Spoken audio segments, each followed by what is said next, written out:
আবাসের বরাদ্দ টাকা কবে মিলবে এই প্রশ্নের উত্তর আজ আপনারা পাবেন দুয়ারের রিপোর্টার। রাত 8টা মানেই দুয়ারের রিপোর্টার আপনাদের সঙ্গে থাকেন আমাদের প্রতিনিধিরা, এবং 8টা থেকে 9টা 1 ঘন্টা সমস্ত খবরের ডিটেল আপডেট আপনারা পান। আপনাদের সঙ্গে আমি রুমেলা, দুয়ারের রিপোর্টার। ওই যে বলছিলাম আবাসের টাকা কবে ঢুকবে, হ্যাঁ তারই সদুত্তর আজ মিলল। এই ডিসেম্বরের মধ্যেই আবাসের টাকা, বরাদ্দ টাকা তা ঢুকবে। আর কি কি তথ্য আসছে আমাদের প্রতিনিধি সোমরাজ শুরুতেই থাকবেন আমাদের সঙ্গে। সোমরাজ, দেখো, আবাস যোজনার যে টাকা রাজ্য সরকার, তুমি জানো যে এবার রাজ্য সরকারই টাকা দেবে, মুখ্যমন্ত্রী মমতা বন্দ্যোপাধ্যায় তা ঘোষণা করেছিলেন।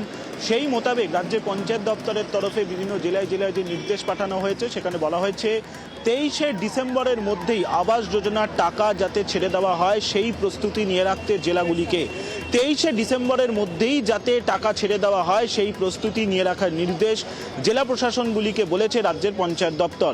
পাশাপাশি এই টাকা দেওয়ার আগে তিনটি স্তরে তার অনুমোদন হবে।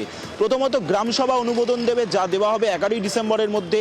তারপর ব্লক লেভেল স্তরের যে কমিটি রয়েছে, যা বিডিওর অধীনে যে কমিটি রয়েছে, সেই কমিটি এই আবাসের উপভোক্তাদের তালিকার অনুমোদন দেবে 13ই ডিসেম্বরের মধ্যে।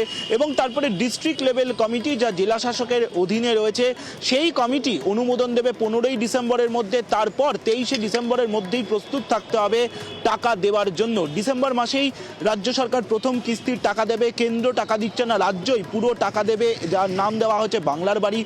ফলত সেই জায়গায় থেকে রাজ্যের পঞ্চায়েত দপ্তরের তরফে এই নির্দেশিকা জেলায় জেলায় দেওয়া হয়েছে। তার সঙ্গে এটাও বলা হয়েছে যে নভেম্বর মাসের শেষ সপ্তাহ থেকে ডিসেম্বর মাসের প্রথম সপ্তাহ পর্যন্ত বিভিন্ন বিডিওর অফিস, এসডিওর অফিস, জেলা শাসকের অফিস এবং বিভিন্ন জেলার যে ওয়েবসাইটগুলি রয়েছে সেখানে উপভোক্তাদের তালিকা, অর্থাৎ কারা কারা আবাস যোজনার অধীনে বাড়ি পাবেন সেই তালিকা দিয়ে দিতে এবং 6ই ডিসেম্বরের মধ্যেই যদি কোনো অভিযোগ থাকে সেই অভিযোগের নিষ্পত্তি করতে। অর্থাৎ 23শে ডিসেম্বরের মধ্যেই টাকা দিয়ে দেওয়ার প্রস্তুতি নিয়ে রাখতে বলা হয়েছে জেলা প্রশাসনগুলিকে। রাজ্যের পঞ্চায়েত দপ্তর এমনই নির্দেশিকা পাঠিয়েছে। বেশ, ডিসেম্বর 23 এবং তার মধ্যে আবাসের টাকা ঢুকতে চলেছে। বাংলার বাড়ি, এই যে প্রকল্প বাংলার বাড়ি, এই যে স্বপ্ন পূরণের হদিশ, তা মিলবে 23শে ডিসেম্বরের মধ্যে। আপনাদেরকে ফিরিয়ে নিয়ে যায় একটু সেপ্টেম্বর মাসে, 24শে সেপ্টেম্বর। মমতা বন্দ্যোপাধ্যায় এই নিয়ে ঠিক কি বলেছিলেন একবার শুনুন। 3 বছর কেন্দ্রীয় সরকার আমাদের গ্রামীণ আবাসের কোনো টাকা দেয়নি। তাছাড়াও 1,70,000 কোটি টাকা আমরা পাই। এখনো 50 লক্ষ মাটির বাড়ি বাংলায় আছে। 50 লক্ষ আমরা করতে পেরেছি 13 বছরে, প্লাস আরো 1.5 লক্ষ বাড়ি যাদের বন্যায় ভেঙে গেছে, তাদেরটা আমি ইনক্লুড করব। যেখান থেকেই হোক না কেন টাকা জোগাড় করে আমরা এটা করব। 2 দিনের ছুটি, একটা উইকেন্ড ট্রিপ, আমাদের hot favourite destination Digha, Mandarmani. আর মন্দারমণি মানেই একেবারে হোটেল লাগোয়া সি বিচ। সেই হোটেলগুলো যখন ভাঙার খবর আমরা পাই, আমি জানি আপনারাও যখন সেই হোটেল ভাঙার খবর পান একটু হয়তো মন খারাপ হয়েছিল, কিন্তু এবার যে খবর আপনাদেরকে দেব, মন্দারমণির যে 140টি হোটেল ভাঙার নির্দেশ দেওয়া হয়েছিল, সেই 140টি হোটেল ভাঙা হচ্ছে না। মুখ্যমন্ত্রী ক্ষুব্ধ, তার কারণ মুখ্যমন্ত্রীর দপ্তরকে না জানিয়ে এই সিদ্ধান্ত নেওয়া হয়েছিল। কি করে জানবো, আমাদের প্রতিনিধি পঙ্কজ দাশরথী রয়েছেন সঙ্গে। পঙ্কজ, দেখো, অনেকের রুটি রুজির সওয়াল, এবং আমরা যখন ব্যবসায়ীদের সঙ্গে কথা বলছিলাম তখন আমরা দেখছিলাম যে তারাও ভেঙে পড়েছেন। গতকাল একটা বক্তব্য দেখায় যে একজন ব্যবসায়ী তিনি কাঁদছেন। সেই পরিস্থিতি আর দেখতে হচ্ছে না, 140টি হোটেল ভাঙা হচ্ছে না, ক্ষুব্ধ মুখ্যমন্ত্রীর দপ্তর। একেবারে তুমি যেমনটাই বললে, একেবারে যেখানে কান্নায় ভেঙে পড়েছিলেন হোটেল অ্যাসোসিয়েশন সহ এলাকার যে হোটেল মালিকরা, তাদের যেখানে 140খানা, তুমি জানো যে পর্যটন কেন্দ্র মন্দারমণি, সেক্ষেত্রে মন্দারমণি সহ 4টি মৌজাতে প্রায় 140টি হোটেলকে নোটিশ জারি করেছিলেন জাতীয় পরিবেশ আদালত। সেক্ষেত্রে সেই মামলা দিয়ে জেলা প্রশাসনের পক্ষ থেকে নোটিশ দেওয়া হয়েছিল 11ই নভেম্বর। আগামীকাল অর্থাৎ 20 নভেম্বর সেই নোটিশে ভাঙার যে নোটিশ দেওয়া হয়েছিল, সেই নোটিশ দেওয়ার কেন্দ্র করে কিন্তু এলাকার যে হোটেল অ্যাসোসিয়েশন এবং হোটেল মালিকরা তারা কিন্তু কান্না ভেঙে পড়েছিল। এত টাকার যে সমস্ত হোটেলগুলো রয়েছে তারা কিন্তু ভেঙে পড়েছিলেন।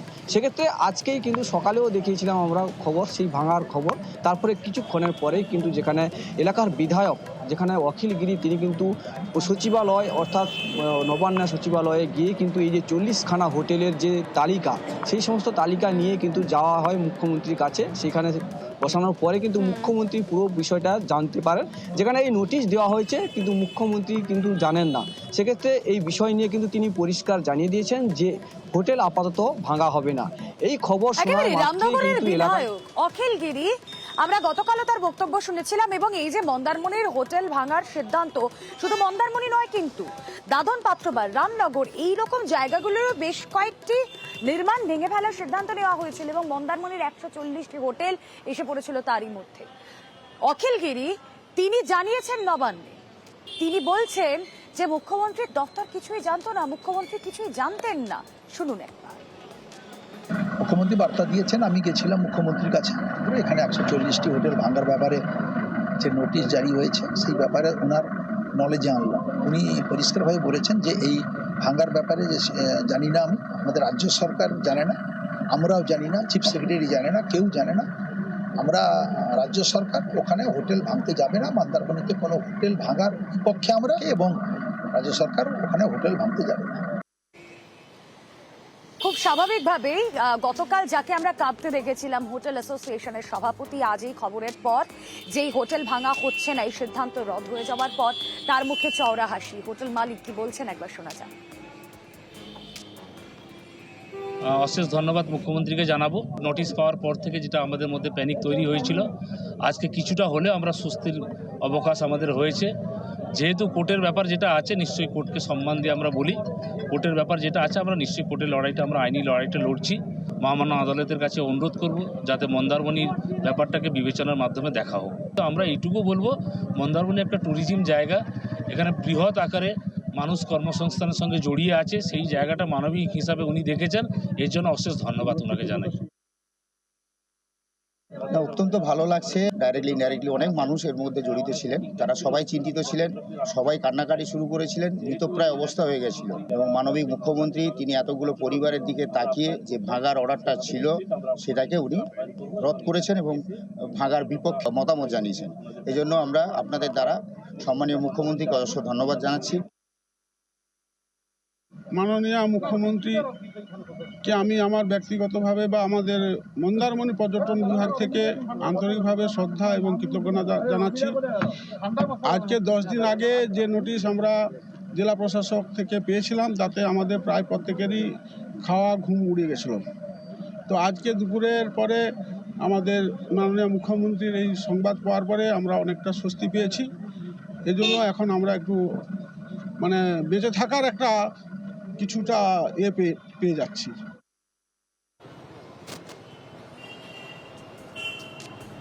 এবং এই যে ঘটনা, মন্দারমণির হোটেল ভাঙার সিদ্ধান্ত, তারপর সেই সিদ্ধান্ত রদ হয়ে যাওয়া, এরপরে রাজনৈতিক তরজা শুরু হয়ে গিয়েছে।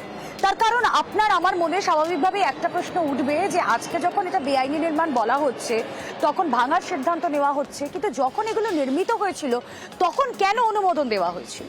কুণাল ঘোষ তৃণমূল নেতা, তিনি বলছেন এই সমস্ত নির্মাণ বাম আমলে। পাল্টা কটাক্ষ করতে ছাড়ছেন না সুজন চক্রবর্তী। মন্দারমণিতে যে 140টি হোটেল নিয়ে এই সমস্যা, দেখুন এই পাপটা কিন্তু সিপিএম এর। সমুদ্র তট থেকে যতটা ছেড়ে এই হোটেল বা এগুলো হওয়ার কথা সেগুলো হয়নি। কবে হয়নি? বাম জমানায় হয়নি। সিপিএম এর পাপ আর ভুগতে হচ্ছে সাধারণ মানুষকে। কারণ কি? হোটেলে বহু ইনভেস্টমেন্ট হয়ে গেছে, অনেক লগ্নি হয়ে গেছে, কয়েক হাজার মানুষ একটা অর্থনীতিতে জড়িয়েছেন, কেউ সরাসরি চাকরি করেন। যদি এখন আইন মেনে সেগুলোকে গুঁড়িয়ে দিতে হয়, বুলডোজার চালাতে হয়, তাহলে তো এই অর্থনীতিটা, এতগুলো মানুষ, তারা তো পথে বসবেন। সেই কারণেই মাননীয় মুখ্যমন্ত্রী আপাতত থামিয়ে দিয়েছেন, কারণ এখানে একটা মানবিক কারণ রয়েছে। 2011 ম্যাপ দেখুন, স্যাটেলাইট, আর এখনকার ম্যাপ দেখুন। আমি জেনে বুঝে বলছি, যখন তৃণমূলের সরকার আসে তার আগে ওখানে 3টে আধা বড় মাঝারি গোছের হোটেল, আর বাকি গোটা 25-30 স্থানীয় মানুষ মূলত ছোটখাটো তাদের জীবিকার ব্যবস্থা করেছেন, যেমন গ্রামের দিকে থাকে। বাকি যা এই যখন 250-300 সব মিলিয়ে যে হয়েছে, বড় বড় মালিকরা গিয়ে ঢুকেছে এবং বিঘের পর বিঘে জমি দখল করেছে। বেআইনিভাবে সেই জমি দখল করা হয়েছে, কম পয়সায় পাট্টার জমি কেনা হয়েছে। কোথায় ছিল ল্যান্ড ডিপার্টমেন্ট? অন্যদিকে ট্যাব জালিয়াতি নিয়ে লাগাতার আমরা খবর করছি, আর এবার মালদার ট্যাব জালিয়াতিতে গ্রেফতার আরো এক। কোথা থেকে গ্রেফতার? দিনাজপুর থেকে। উত্তর দিনাজপুরে গ্রেফতার ইসলামপুরের যুবক। ডিটেলে জানাবেন আমাদের প্রতিনিধি সেবক রয়েছেন সঙ্গে। সেবক, আমরা এই ট্যাব জালিয়াতির তদন্ত যত এগোচ্ছে দেখছি, তত এই মালদা, দুই দিনাজপুর এই বেল্টেই এই জালিয়াতদের হদিশ মিলছে। একদমই, তুমি যেমনটা বলছিলে যে মালদা পুলিশ যে তদন্ত শুরু করেছে, এখনো পর্যন্ত দেখা যাচ্ছে যে যারা যুক্ত তাদের বেশিরভাগই কিন্তু ইসলামপুর অথবা চোপড়া, এই দুটি জায়গার নাম বারবারই উঠে আসছে। মালদাতে 193টি সব মিলিয়ে অ্যাকাউন্টের ক্ষেত্রে বা পড়ুয়ার ক্ষেত্রে অন্য অ্যাকাউন্টে টাকা জমা পড়ার ঘটনা ঘটেছে। এবং এ পর্যন্ত যারা গ্রেপ্তার হয়েছে তাদের মধ্যে নতুন তৃতীয় জন গ্রেপ্তার হলেন সাবির আলম। তাকে আজকে মালদা আদালতে তোলা হয় এবং আদালত 8 দিনের হেফাজতে রাখার নির্দেশ দিয়েছে। তাকে জেরা করে আরো তথ্য জানা যাবে, এমনটাই পুলিশ আশা করছে।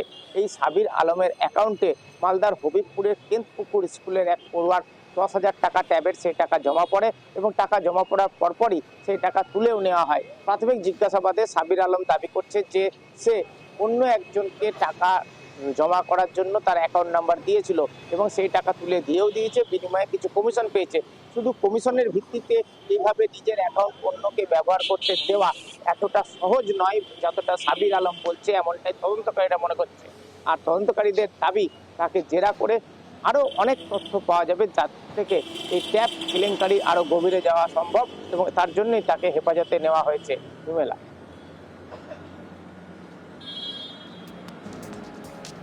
বেশ, সাবির আলম, ধৃত সাবির আলম এবং তার স্ত্রী, তাদের কি বক্তব্য একবার শুনুন। টাকা ঢোকাইছে, টাকা ঢোকার পরে আমাকে কতদিন হয়ে গেছে টাকা ঢোকার, ওই আবার টাকা নিয়ে নিয়েছে, আমাকে এখন ধরে নিয়ে আসছে। কত টাকা ঢুকেছিল? 10,000। কটা এখন দিয়েছিল আপনি? আমাকে ফাঁসাইছে। আমাকে ছেলে একটা অ্যাকাউন্ট নম্বর চাচ্ছিল, অ্যাকাউন্ট নম্বরটা দিয়েছি আর কিছু বলতে পারবো না। টাকা ঢুকছিল কোন ফ্রন্টে টাকা ঢুকছিল ওটা আমি সঠিক বলতে পারবো না, কোন টাকা, কত টাকা না টাকা। আমার আমি তো কোনো দোষী নাই। টাকাটা ঢুকছে, টাকাটা ঢোকার পর ও কি জানে যে কোন টাকা না কোন টাকা। শিবানী বলছে কি যে আপনার ডকুমেন্ট দেন, আমি আপনার অ্যাকাউন্টে টাকা ঢুকাবো 10,000 করে। শিবানী নিয়েছে তো? হ্যাঁ, শিবানী নিয়েছে। আপনার স্বামীকেও কিছু দিয়েছে? হ্যাঁ, আমার স্বামীকেও দিয়েছে।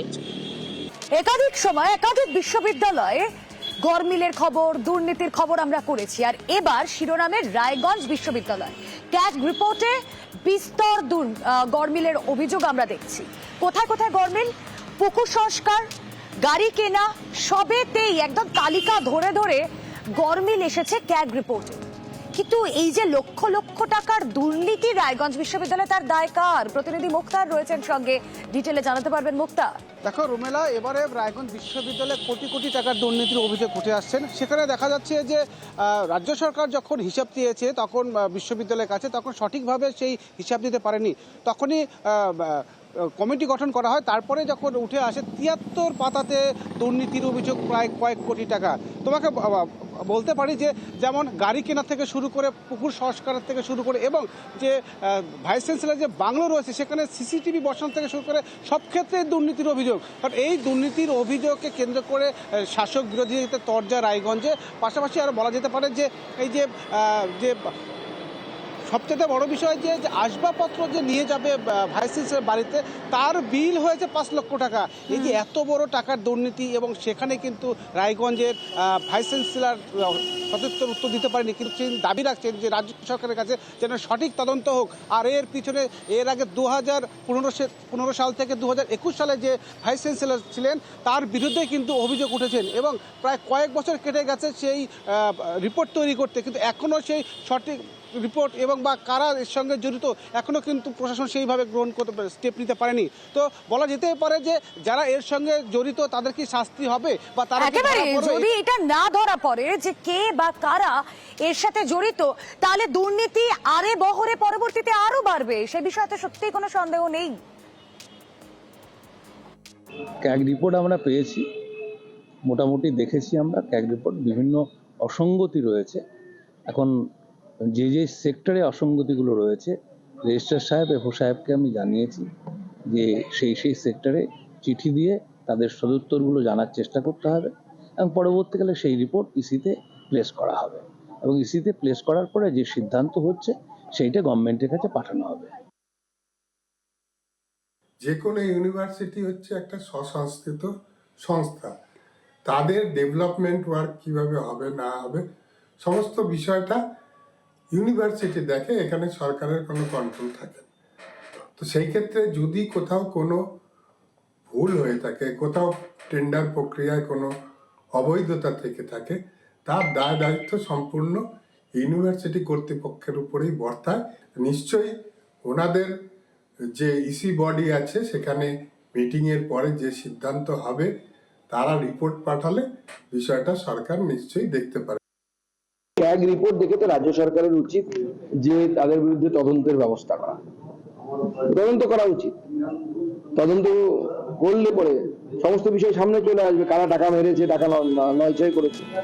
মাসখানেক আগেও আমরা লাগাতার খবর করে গিয়েছি থ্রেট কালচার নিয়ে। থ্রেট কালচার এই শব্দবন্ধ যখনই শিরোনামে এসেছে তখনই বারবার এসেছে উত্তরবঙ্গ বিশ্ববিদ্যালয়ের নাম। আর উত্তরবঙ্গ বিশ্ববিদ্যালয়ের 5 ছাত্রকে এই থ্রেট কালচারের কারণে সাসপেন্ড করা হয়, আপনারা জানেন। কিন্তু এবার আদালতের অনুমতিতে এই 5 ছাত্র তারা পরীক্ষায় বসতে পারবেন, তারা ক্লাসও করতে পারবেন। আমাদের প্রতিনিধি বিশ্বজিৎ মিত্র রয়েছেন সঙ্গে, আরো ডিটেলে জানাবেন। বিশ্বজিৎ, তাহলে এই 5 ছাত্র, সাসপেন্ডেড 5 ছাত্র ক্লাস করায়, পরীক্ষায় বসায় আর কোনো বাধা রইল না। দেখো, একেবারে রুমেলা কিছুটা হলেও স্বস্তি পেল এই অভিযুক্ত 5 শিক্ষার্থী। মূলত তুমি জানো যে 4 সেপ্টেম্বর উত্তরবঙ্গ বিশ্ববিদ্যালয়ের থ্রেট কালচার নিয়ে কার্যত অবরুদ্ধ হয়ে পড়ে, যেখানে সুপার, প্রিন্সিপাল সহ একাধিক উচ্চপদস্থ মেডিকেল কলেজের আধিকারিকরা কিন্তু ঘিরে রাখেন রেসিডেন্ট ডাক্তার অ্যাসোসিয়েশন থেকে শুরু করে পিজিটিরা। থ্রেট কালচারের অভিযোগ ওঠে 5 শিক্ষার্থীর বিরুদ্ধে এবং তাদেরকে বরখাস্ত করতে হবে সেই দাবিও হয়। কার্যত নথি স্বীকার করে মেডিকেল কলেজ কর্তৃপক্ষ চাপে পড়ে কিন্তু এই 5 শিক্ষার্থী, 5 মেডিকেল পড়ুয়াকে কিন্তু বহিষ্কার করে। কিন্তু এই মেডিকেল পড়ুয়ারা তারা কিন্তু হাইকোর্টের দ্বারস্থ হয় এবং হাইকোর্টে আজ বিচারপতি জয় সেনগুপ্ত কার্যত রায় দিলেন যে এই পড়ুয়ারা শুধুমাত্র এই মেডিকেল কলেজে তারা পরীক্ষায় বসতে পারবে এবং ক্লাস করতে পারবে, এই দুইয়ের বাইরে অন্য কোনো কাজে তারা কিন্তু মেডিকেল কলেজে পাও রাখতে পারবেন না। তবে আরেকটা বিষয়, তাদের ক্ষেত্রে স্বস্তি হলেও অন্যদিকে তাদের দাবি করা হয় যে তাদের কোনো আত্মপক্ষের সুযোগ দেওয়া হয়নি, কোনো রকম অ্যান্টি র্যাগিং কমিশনের যে মতামত তাও দেওয়া হয়নি, পুরোপুরি একতরফাভাবে তাদের উপর চাপিয়ে দেওয়া হয় এই সমস্ত অভিযোগ। তবে মেডিকেল কলেজ কর্তৃপক্ষ কিন্তু তারাও হাইকোর্টের কাছে বলেছে যে তারা চাপে পড়ে 10 ঘন্টার বেশি তাদেরকে কিন্তু আটকে রাখা হয়, কার্যত নথি স্বীকার করে তারা কিন্তু বাধ্য হয় এই সিদ্ধান্ত নিতে। কিন্তু এক কথা তোমাকে বলতে পারি যে অভিযুক্ত যেই 5 শিক্ষার্থী তারা কিন্তু হলেও কিছুটা স্বস্তি, তারা পরীক্ষায় বসবে এবং ক্লাসও করতে পারবে এই আজ নতুন এই রায়ের মাধ্যমে। যে সমস্ত স্টুডেন্টদের সাসপেন্ড করে দিয়েছিল 6 মাসের জন্য এবং তার জন্য তাদেরকে পরীক্ষায় বসতে দেয়নি, সেই মামলা আজকে হলো এবং মাননীয় বিচারপতি জয় সেনগুপ্ত মামলা শুনে এদেরকে ক্লাস করার অনুমতি এবং পরীক্ষায় বসার অনুমতি দিল। তার মানে ওরা কাল থেকে পরীক্ষায় সব দিতে পারবে এবং এরপর থেকে যত ক্লাস হবে সেই ক্লাসগুলো সব অ্যাটেন্ড করতে পারবে। অভিযোগ পাল্টা অভিযোগ, মার পাল্টা মার, এই নিয়ে আমরা রোজ খবর করি। কিন্তু ঘটনাটা হচ্ছে, এবার যে ছবি আপনাদেরকে দেখাবো তা হচ্ছে হাওড়ার ছবি। হাওড়ার ছবি পাতিহাল পঞ্চায়েতে। কেন, সেখানে কি ঘটলো? যেখানে একটা ধুন্ধুমার পরিস্থিতি ঘটলো এটাই যে গ্রামের এক মহিলাকে মারধর করেছেন পঞ্চায়েত সদস্য। এমন অভিযোগ যেই না উঠেছে অমনি সকলে মিলে চড়াও হলেন পঞ্চায়েত সদস্যের ওপর এবং তাকে চড় মারলেন। তারপরেই পরিস্থিতি ধুন্ধুমার, মার পাল্টা মার। হাওড়ার পাতিহাল পঞ্চায়েতের এমনই ছবি। কিন্তু কি ঘটেছিল ঘটনাটা, যার জন্য পঞ্চায়েত সদস্যের উপর সবাইকে চড়াও হতে হলো?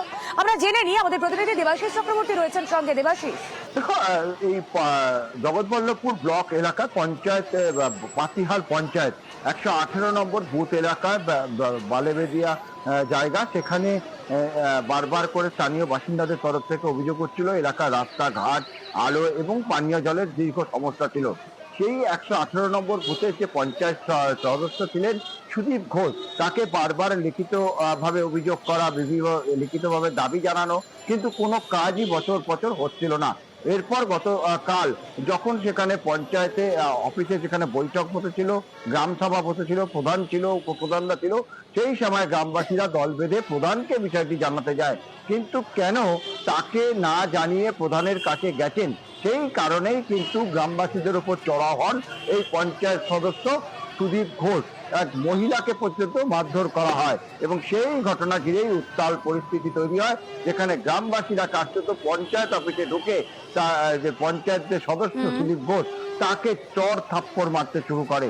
আর তারপরেই কিন্তু গন্ডগোলটা বাঁধে এবং পরবর্তীকালে যে প্রধান রয়েছেন তার দাবি তিনি জানতেনই না যে এই এলাকার রাস্তাঘাট নেই বা খারাপ অবস্থা, জল নেই, আলো নেই। তার কারণ সুদীপ ঘোষ নাকি তাকে জানায়নি।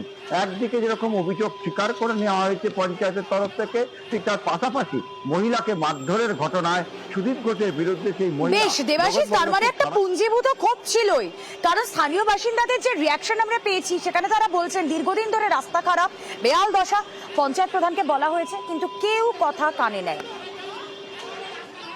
প্রধানের কাছে এসেছিলাম 2 মাস আগে, ঠিক আছে, রাস্তা দেখতে যাবে বলেছে, একদিনও রাস্তা দেখতে যাবে। রাস্তা কি খুব খারাপ? রাস্তা প্রচুর খারাপ, বাচ্চাগুলো রাস্তা দিয়ে যেতে পারে না। প্রধানকে বলেছি, প্রধান বলেছে যে এখন আমাদের ব্যাংকে পয়সা আসেনি, এখন আমাদের রাস্তা হচ্ছে না, রাস্তা নতুন হয়ে গেছে, এমন পর্যন্ত বলেছে। পুরো বিষয়টা আমার জানা নেই, আমি পুরো বিষয়টার সম্বন্ধে খোঁজখবর নেব। 2011 সালে বাংলার মামাটি মানুষের সরকার প্রতিষ্ঠিত হওয়ার পর থেকে বাংলার প্রত্যেকটি প্রান্তের প্রত্যেকটি জায়গায় উন্নয়ন পৌঁছে গেছে।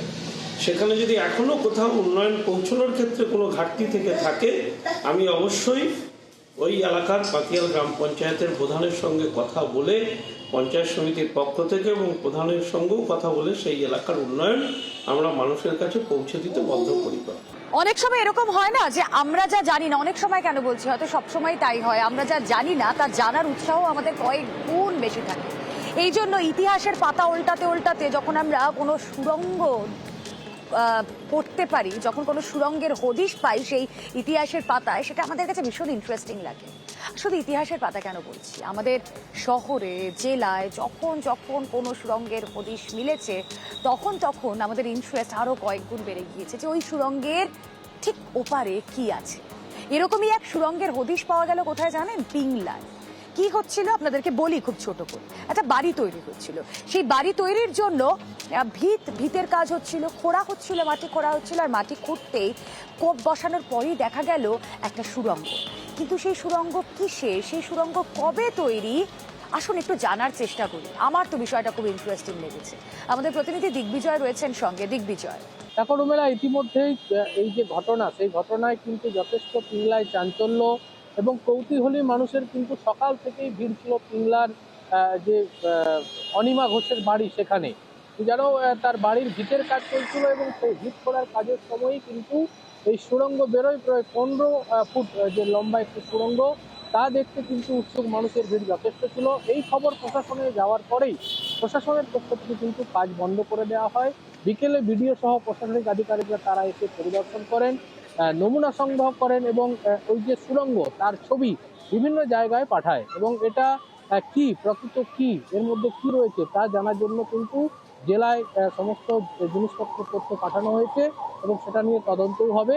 এই ঘটনায় যারা উৎসুক মানুষ তারা কিন্তু রীতিমতো এলাকায় ভিড় জমিয়েছে এবং মূলত যেটা তারা এলাকাবাসী যেটা অনুমান করছে, কোনো রাজার বাড়ি হতে পারে, কোনো মন্দির হতে পারে, তবে প্রকৃত এটা কি, এর ইতিহাস কিছু আছে কিনা তা কিন্তু তদন্তের পরেই জানা যাবে। মেলা তৈরি করবো মানে পরিকল্পনা, গর্ত খুলছে, খুলতে খুলতে দেখা গেছে একটা সুড়ঙ্গ বেরিয়েছে, আর মাটির এ থেকে ইট বেড়াচ্ছে, 15 ফুট মতো সুড়ঙ্গ বেরিয়েছে। ওর পাশে যে 5 ফুটের গর্তটা খোলা হবে, গোটা চারেক সিঁড়ির ধাপি বেরিয়েছে। মনে করছি যে আগেকার দিনে এটা শ্রীধর মন্দির ছিল, জমিদাররা তো আগে সে চওড়া চওড়া ইটের প্রাচীর করে তবে বাড়ি টাড়ি করতো। যার শ্বশুরের মুখে শাশুড়ির মুখে শুনেছি মন্দির ছিল। একটা ছোট্ট একটা সুড়ঙ্গ মতো পাওয়া গিয়েছে, কিন্তু যাকে জিজ্ঞেস করছি কোনো আর্টিফ্যাক্টস তো পাওয়া যায়নি। কিছু আর্টিফ্যাক্টস দু একটা পাওয়া গেলে হয়তো আমরা কিছু একটা মন্তব্য করতে পারতাম। কোনো এক্সপার্ট তো এখানে নাই, তবু আমরা দু একজনের সাথে একটু এই পিকচারগুলো ভিডিওগুলো শেয়ার করে দেখি যদি কিছু পাওয়া যায়। আমার তো সেরকম কোনো স্পেশাল কিছু পাইনি, যেহেতু আর্টিফ্যাক্টস পাইনি তাই আমি সেরকম স্পেসিফিক কোনো কমেন্ট করতে পারবো না। আমরা এই সাইডে তো কাজ করাই যায়, তবু আমি দু একজনের সাথে একটু শেয়ার করবো, যদি ওনারা বলেন কোনো দেখার মতো থাকবে ওনারা নাহলে সেরকম আমি পার্সোনালি আমি তো দেখছি না কোনো স্পেশাল কিছু আছে। দেখা যায় যে এই সুড়ঙ্গ ধরে হয়তো কোনো নদী পথ বা অন্য কোনো পালানোর রাস্তা, যাতায়াতের রাস্তা পাওয়া যায়। আসলে সুড়ঙ্গ হয়তো নয়, এগুলো চোর কুঠুরিতে যাওয়ার রাস্তা, যেখানে লোকে ধনসম্পত্তি লুকিয়ে রাখতো। সব জায়গায় একসময় মারাঠা আক্রমণের একটা খুব ভীতি ছিল, বর্গী আক্রমণ যেটা বলে 1740-এর দশকে। ফলে লোকের আত্মগোপন করবার জন্য বা ধনরত্ন লুকিয়ে রাখবার জন্য ধনী ব্যক্তিরা অনেক সময় এরকম কোনো গোপন কুঠুরিতে যাওয়ার রাস্তা তুলে থাকতে পারে। এগুলো অনুসন্ধান করে দেখতে হবে, প্রত্নতাত্ত্বিকরা দেখে বলতে পারবে। 15ই নভেম্বর জয়গায় খুন করা হয় শিক্ষককে, আর সেই ঘটনায় আজ আরো দুজনকে গ্রেফতার করা হলো। তাদের মধ্যে এই যে দুজন যাদেরকে গ্রেফতার করা হয়েছে তারা দুজনই বিমল গুরুং ঘনিষ্ঠ। কি তাদের পরিচয়, কি ছিল মোটিভ, আমরা জানবো। আমাদের প্রতিনিধি রাজকুমার রয়েছেন সঙ্গে। রাজকুমার, যেটা জানা গেছে যে বিমল ঘনিষ্ঠ এই যে দুজন গ্রেফতার করা হয়েছে এর মধ্যে একজন কিন্তু যে রোহিত থাপা, সে গোর্খা জনমুক্তি মোর্চার একেবারে কেন্দ্রীয় কমিটির সদস্য ছিল। এবং শুধু তাই নয়, ডুয়ার্সের যে এই প্রথম সারির যে মোর্চা নেতা, তিনি কিন্তু 2016 সালে গোর্খা জনমুক্তি মোর্চার যে প্রতিনিধি দল মুখ্যমন্ত্রীর সঙ্গে দেখা করেছিল সেই প্রতিনিধি দলে ছিলেন। ফলে অত্যন্ত ঘনিষ্ঠ বিমল গুরুং ঘনিষ্ঠ এবং মোর্চার এই প্রথম সারির নেতা রোহিত থাপাকে শিক্ষক খুন কাণ্ডে গ্রেপ্তার করায় কিন্তু ডুয়ার্স জুড়ে চাঞ্চল্য তৈরি হয়েছে। শুধু রোহিত থাপাই নয়, এই কাণ্ডে কিন্তু গ্রেপ্তার হয়েছে আরো একজন পাসাং লামা, তিনিও মোর্চার নেতা, তবে তিনি অত বড় নেতা নয়। এবং এই খুন কাণ্ডে 15ই নভেম্বর যে শিক্ষককে খুন করা হয়েছিল সেই ঘটনায় কিন্তু আগে দুজনকে গ্রেপ্তার করা হয়েছিল এবং আরো দুজনকে গ্রেপ্তার করা হলো। মোট চারজনকে এই গ্রেপ্তারের ঘটনায় কিন্তু বিভিন্ন মহলে কিন্তু প্রচন্ড চাঞ্চল্য তৈরি হয়েছে। কারণ মোর্চা নেতাদের এই যে সংযোগ, খুন কাণ্ডে যে সংযোগ, সেটা নিয়ে কিন্তু তাজ্জব বনে গেছে। এবং আচ্ছা, এদেরকে জিজ্ঞাসাবাদ করে আর কি কি উঠে আসে অবশ্যই আমাদের নজর থাকবে। পরবর্তী যে খবরের দিকে নজর রাখবো, কল্যাণীতে সেখানে ডাম্পিং গ্রাউন্ডের কাজে উত্তেজনা, পুলিশের সঙ্গে তুমুল ধস্তাধস্তি, বচসা, সেই ছবি আপনাদেরকে দেখাচ্ছি। জমিতে নির্মাণের স্থগিতাদেশ থাকার অভিযোগ এবং স্থগিতাদেশ থাকা সত্ত্বেও নির্মাণের অভিযোগ, সেই ছবি আপনাদেরকে দেখাচ্ছি। নির্মাণের কাজে বাধা বিজেপি বিধায়কের।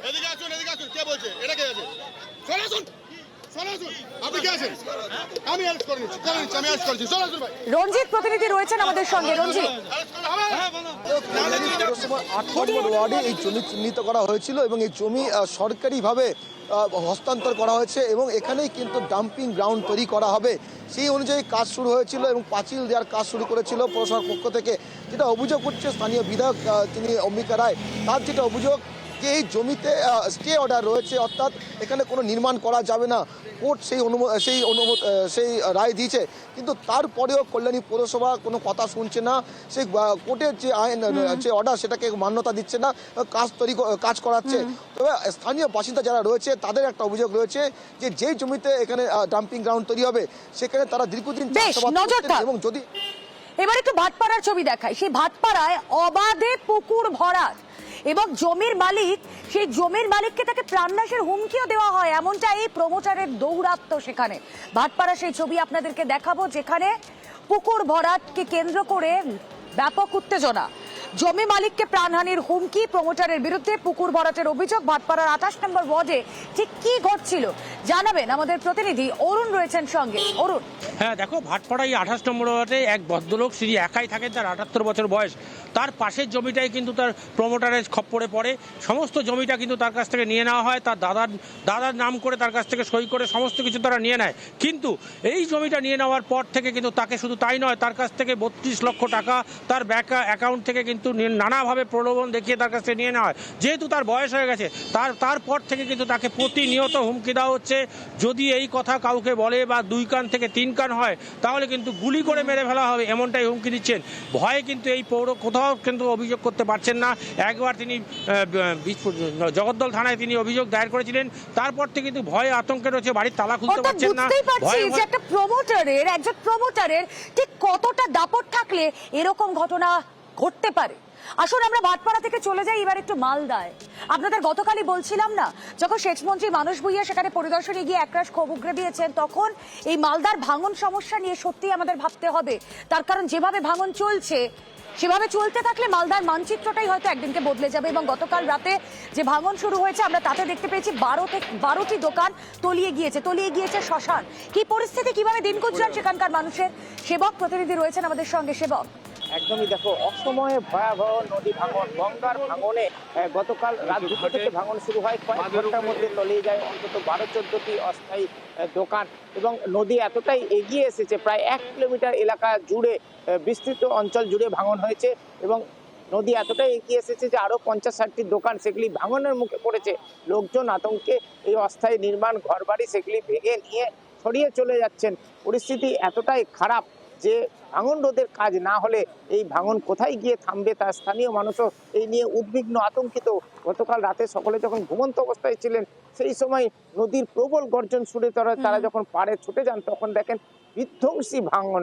নিজেদের জিনিসপত্র সরাতে পারেননি অনেকেই, সবকিছুই তলিয়ে গিয়েছে গঙ্গা গর্ভে। আর মানুষজন বলছেন একেবারে প্রত্যেকটা রাতেই তাদের বোধহয় দিন এভাবেই রাতে ঘুম আসে যে সত্যি আতঙ্ক তাদের কাজ করে যে পর মুহূর্তে তলিয়ে যাবেন না তো, যেই ছবি আমরা মালদা জুড়ে দেখতে পাই। আরো একটা খবর আপনাদেরকে দেব, দেখুন এখানেও ঝুঁকি রয়েছে। এখানে ঝুঁকি রয়েছে তার কারণ ডাম্পারের ভারে এই সেতু যেই ছবি আপনাদেরকে দেখাচ্ছি তার বেহাল দশা, সেখানেই চলছে ঝুঁকির পারাপার। সেই ছবি আপনারা দেখছেন। আতঙ্ক কতটা সাধারণ মানুষের হতে পারে তাই ছবি থেকে স্পষ্ট। পঞ্চায়েত প্রধান জানানো হয়েছে অবশ্য, কিন্তু তার থেকে কি উত্তর পাওয়া গিয়েছে জানাবেন আমাদের প্রতিনিধি রাজেশ রয়েছেন সঙ্গে। রাজেশ, দেখো, শীতলকুচির খেমচি কাচারির ঘাট এলাকায় ডাম্পারের ভারে কিন্তু সেতুটি ভেঙে পড়ে। তারপরে বিকল্প কোনো ব্যবস্থা গ্রহণ না করায় সাধারণ মানুষকে কিন্তু ওই ভাঙা সেতুর উপর দিয়ে বিপজ্জনকভাবে যাতায়াত করতে হচ্ছে। তাই সাধারণ মানুষের দাবি যে এইভাবে যাতায়াত করার ফলে দুর্ঘটনাও ঘটছে। তাই প্রশাসন যেন দ্রুত এ বিষয়ে ব্যবস্থা গ্রহণ করে। তবে স্থানীয় পঞ্চায়েত সমিতির সভাপতি যেটা জানিয়েছেন যে এমসিসি লাগু রয়েছে, তাই তারা কাজ করতে পারছে না। এমসিসি উঠে গেলেই তারা শাখা এবং পরবর্তীতে নতুন করে সেতু তৈরির বিষয়ে উদ্যোগ গ্রহণ করবেন। ধন্যবাদ। ব্রিজটা যেভাবে ভেঙে গেছে, আমিও যেভাবে উঠে আসলাম, কোনো কারণে আমিও দুর্ঘটনার মধ্যে পড়ে যেতে পারতাম। যত দ্রুত এটা সম্ভব ঠিক করলে ভালো হয় আর কি। ঠিক বলতে গেলে নতুন করে এটা মেরামত করতে হবে, নতুন ব্রিজ তৈরি করতে হবে। সরকারের পক্ষ থেকেও এখানে স্থানীয় প্রশাসন যারা আছে তারা কি করছে কোনো রকম খবর নেই। দীর্ঘদিন হয়ে গেল, এটা কবে ঠিক হবে? এটা তো একটা গোসাইহাট থেকে ভাবের থানার একটা যোগাযোগের একটা অন্যতম রাস্তা আর কি। আমরা একটা টেন্ডার প্রসেসিং করে সেখানে যে একটা আমরা মানুষ চলাচলের জন্য সাঁকো বা একটা বিকল্প ব্যবস্থা করব, সেটা আমরা সরকারিভাবে এই মুহূর্তে করতে পারতেছি না।